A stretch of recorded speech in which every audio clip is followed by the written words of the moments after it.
Hello guys, there has been an update and now I want to answer your questions of does this still work? Seed being dropped, seed being put in, duplicated, split, sent down, works just fine. Are wild critters able to drink from the critter fountain? Yes, they are. Does it help with taming them? No. What else does the critter fountain change? Well, at this moment in time, this room can only handle 4 pips. It is a size of 56 tiles and the critter are pretty happy, with a happiness of +4. But if we groom them, as well as giving them access to the critter fountain, the happiness jumps to 9. Meaning, if we do now add more pips, let's just put in 2 more. Check for the happy pip with the +5 hydrated, +5 of groomed, and -6 from the overcrowded debuff and a -6 from tame, giving us an overall happiness of 3, even though the critter are overcrowded. Meaning we can still add 2 more critter to the mix and check for the happy pip, the happy and tame pip, there it is. And it still has a happiness of +1. Even though overcrowded with a happiness of -8, meaning we just doubled the capacity of this room. What this also means is that we can completely get rid of the grooming station if we only use the regular amount of critter for this size of a room. Meaning, if we want to have 4 pips in this size room, we can either have a critter fountain or have a grooming station. If we have both, we can even put in double the amount of critter. Another question was, can you catch morbs with the new critter traps? And the answer is apparently yes. Yes, you can. Does the heat duplication still work? Let's check this. We do have 1014.6 degrees Celsius of glass down there, which is being cloned and transported upwards, supplying all of my steam turbines in the base with power.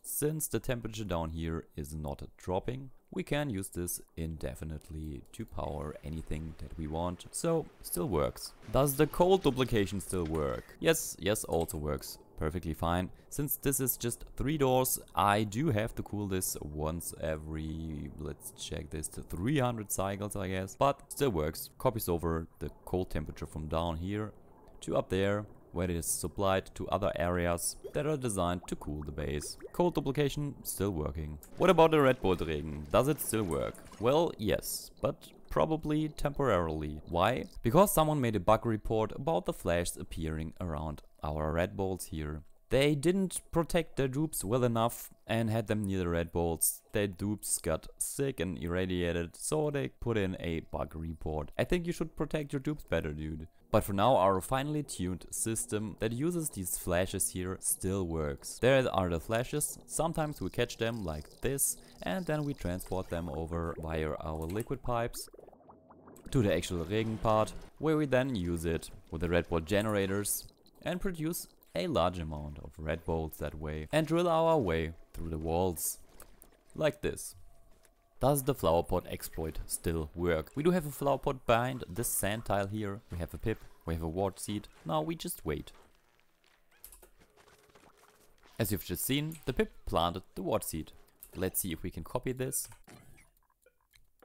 Flower pot exploit still works. Do infinite liquid storages still work? Yes, always.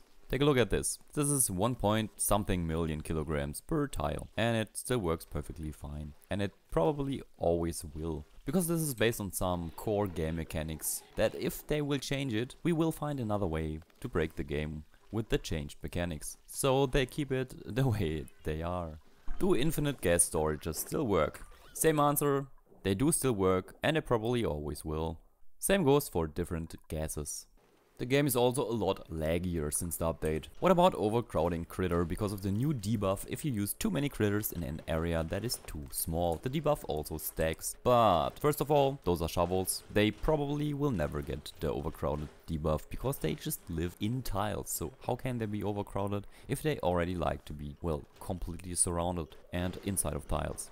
It is another matter for Dracos, for example. If you check the overcrowded debuff here, it has a happiness of -9. Because we do have a lot of shovels here to the left. Morbs don't seem to be affected by this.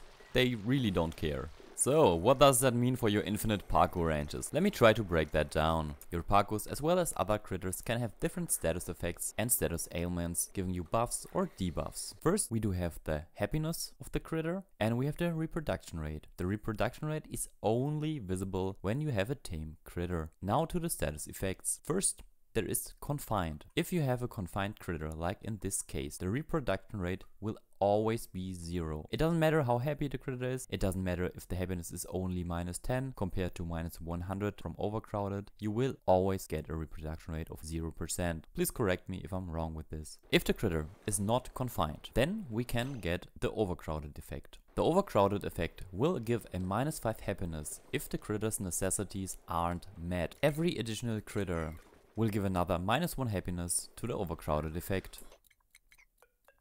This stacks basically indefinitely. So what does the happiness affect anyways? Well, if the critter's necessities aren't met, we will get the glum debuff. So as soon as the happiness reaches -1, I guess, then we get the glum debuff. The glum debuff giving the critter a metabolism of -80. -80 first influences the reproduction rate, giving us only the base reproduction. The base reproduction for the Pacu is 7%. The base reproduction for other critters is mostly 2%, for some even 1%. And it also affects the calories that they eat. Since the metabolism is -80, the Pacu only eats 20 kilocalories per cycle instead of the 100 kilocalories per cycle, meaning it takes longer for them to actually starve. So why does the tame Pacu have a reproduction anyways in this case? Because a tame Pacu or a tame critter overall will get a critter metabolism of +100, leaving us with a rest of 20 if you subtract the 80 from the happiness debuff from being glum. Remember,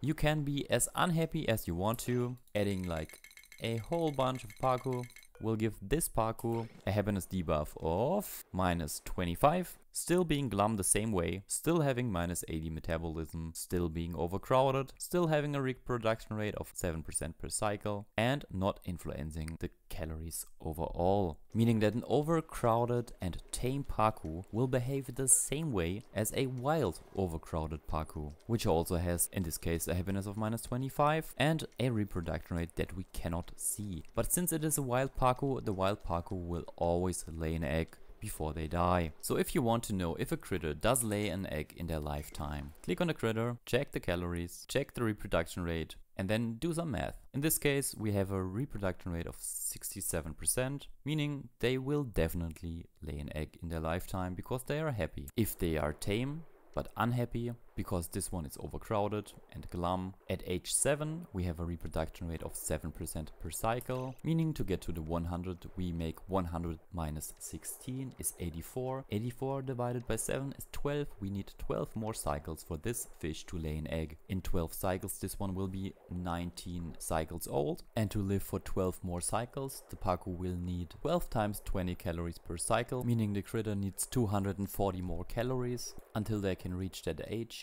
We do have 492 calories, meaning we do have enough calories for the critter to live long enough to lay an egg before dying, even though they are overcrowded, glum and unhappy. You can do that math for every other critter as well. This one is age 10, has a reproduction rate of 2 per cycle. We are already at 27. 100 - 27 is 73. 73 divided by 2 is 36.5, adding roughly 37 cycles to its age. We are at 47, so 36 times 20 calories per cycle is 730 calories, meaning this pip will not lay an egg in their lifetime if we are not feeding it at least a little bit. So pips cannot be starvation ranged if they are overcrowded. This one now it confined itself.